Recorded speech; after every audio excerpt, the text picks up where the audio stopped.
สุดท้ายนี่คือpower bank Lenses សេរីថ្មី PH274D ដែលវាគឺជាឧបករណ៍សាកថ្មចល័តដែលមានសមត្ថភាពខ្ពស់ដល់ 20000 mA ដែលគ្រប់គ្រងការសាកលឿន 22.5 វ៉ាត់ វាមានរុនសាកច្រើនដូចជា USB-A រុន HD រុន Lightning និងអាចសាកប្រភេទ Wireless ផងដែរហើយអាចសាកឧបករណ៍ជាច្រើនក្នុងពេលតែមួយបានមាន LED បង្ហាញសមត្ថភាពថាមពលនិងគ្រប់គ្រងការសាកបញ្ចេញថាមពលជាមួយគ្នាហើយវាក៏មានប្រព័ន្ធការពារសុវត្ថិភាពនិងសមស្របសម្រាប់ការប្រើប្រាស់ប្រចាំថ្ងៃឬពេលធ្វើដំណើរវាមានការទទួលស្គាល់ពីអន្តរជាតិដូចជា CC 3ដង CE FCC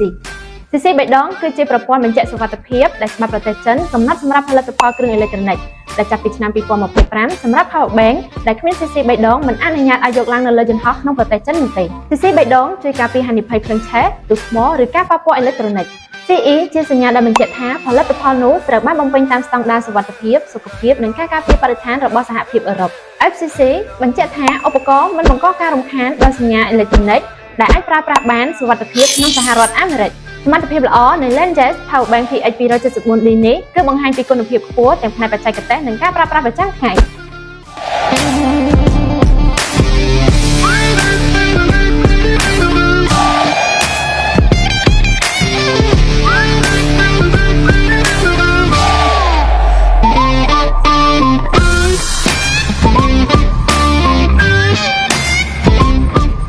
វីដេអូនេះផលិតដោយក្រុមហ៊ុន Lenses Cambodia ផលិតផល Lenses មានដូចជា speaker នាឡិកាឆ្លាតវៃ កាសក្តៅត្រចៀក កាស Bluetooth ដុំសាក ខ្សែសាក Power Bank ឧបករណ៍សាកឡាន ដង្លៃ AI 360 ដឺក្រេ ជើងចាប់ទូរស័ព្ទ Adapter បញ្ជូនទិន្នន័យ កន្ទុយបារី កាមេរ៉ាសុវត្ថិភាព Screen ថេសទូរស័ព្ទ និងឧបករណ៍អេឡិចត្រូនិកជាច្រើនមុខទៀត